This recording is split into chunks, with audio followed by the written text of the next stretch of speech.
À l'instar des autres partis en lice pour le compte des prochaines communales, l'Union progressiste affûte ses armes. Dans l'arrondissement d'Aklankpa, le parti a misé sur la jeunesse et également les expérimentés pour ratisser l'âge.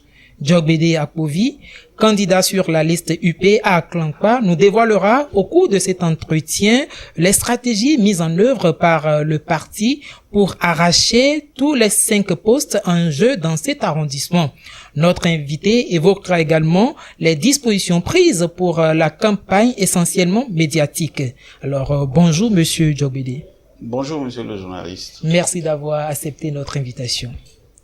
Alors, comme je le disais tantôt, nous allons évoquer avec vous les différentes dispositions prises par votre parti, le parti Union progressiste auquel vous appartenez. Mais dites-nous déjà, pourquoi avoir accepté, postuler pour être conseiller dans l'arrondissement d'Aklankpa? Merci Monsieur le journaliste. Si j'ai accepté d'être candidat, je dois préciser que ce n'est pas la première fois. Déjà en 2015, j'étais candidat, mais c'était beaucoup plus pour accompagner une liste. Mais cette fois-ci, je suis candidat titulaire parce que aujourd'hui, l'élan intérieur est là, parce que la gouvernance au sommet de l'État m'a plu. Et j'ai le sentiment qu'avec cette gouvernance, on peut beaucoup de choses pour ma commune. Malheureusement, depuis la décentralisation, j'ai constaté qu'il y a quand même un manque. Où le mot n'est pas fort, une absence de compétences managériales qui, de plus en plus, fait mal à la population. Et je me suis dit, si j'aime cette population-là, c'est quand même le moment d'aller au charbon pour voir s'il n'y a pas une autre manière de gérer cette cité-là. C'est ça qui nous a décidé. Alors, bien évidemment, vous êtes deuxième candidat titulaire sur la liste Union progressiste.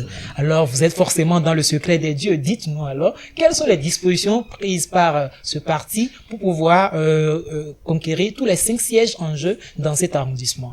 D'abord, la première disposition, c'est que le parti s'est donné les moyens de ne mettre sur la liste que des gens valables. Des gens qui sont connus dans leur milieu et des gens qui sont capables d'amorcer le développement de leur localité. C'est déjà une force, c'est déjà important et je dirais que c'est fondamentalement ça. Des gens qui connaissent le milieu, des gens qui ont, disons, des patriotes et qui sont prêts à mouiller le maillot pour que l'UP, qui est déjà le plus grand parti, puisse continuer d'être le premier grand parti du Bénin. C'est si simple que ça.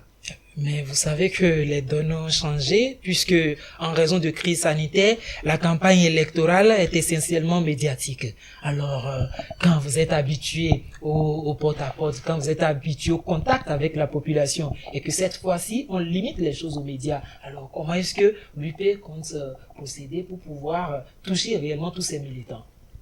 C'est comme si l'UP avait déjà vu qu'on allait faire ces élections en période de confinement. C'est en positionnant des candidats qui sont connus de leur milieu, c'est déjà un pas.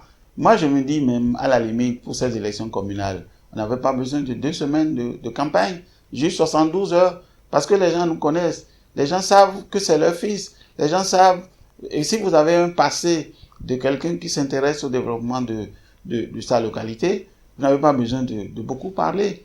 Encore que ce que nous faisons là, ça contribue à faire connaître aux populations ce que nous sommes, ce que nous voulons pour notre commune. Au-delà de ça, vous connaissez l'arrondissement d'Aklankpa, c'est un arrondissement qui regorge de beaucoup d'artistes. Et donc, quand tu dis médias, nous avons la parole, nous avons des gens qui peuvent porter notre parole, qui peuvent porter notre espoir et qui peuvent dire à la population, dans nos langues, disons, dans nos chansons, ça c'est le plus important, dans nos chansons, ça fait partie de notre vécu quotidien. À la limite, pour que l'UP ait les 5 conseillers à Klampa, on n'avait même pas besoin d'être sur le terrain. On avait juste besoin de dire le nom des candidats qui sont connus déjà dans le milieu. Donc, je trouve que ce n'est pas vraiment un handicap. Alors, si Aklampa est une terre conquise, qu'en est-il des autres arrondissements de la commune de Glazoué pour que l'UP ait la majorité au sein du conseil communal? Non, l'UP aura la majorité. Il n'y a pas de doute là-dessus. Ce que je dis d'Aklampa est valable. Vous savez, dans le 10e arrondissement, la commune de Glazoué, ou du moins la zone dont il est question, a cette particularité que on se connaît. On se connaît parce qu'on vit beaucoup ensemble. On vit beaucoup ensemble, on fait beaucoup de choses ensemble. Donc, dans les autres arrondissements, ça va se passer pareil. On a notre façon de passer le message, ce qui sera fait. Et vous verrez au soir du 17 mai que ce que je vous dis là est vrai. On n'a pas besoin de faire du tapage pour être majoritaire à Glazoué. Peut-être qu'ailleurs, il y a des difficultés, mais dans notre commune, franchement, je ne vois pas de difficultés nous empêcher d'avoir la majorité.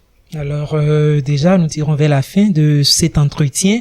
Est-ce que vous avez un message à l'endroit de vos militants qui forcément n'attendent que vous pour que les dés soient jetés?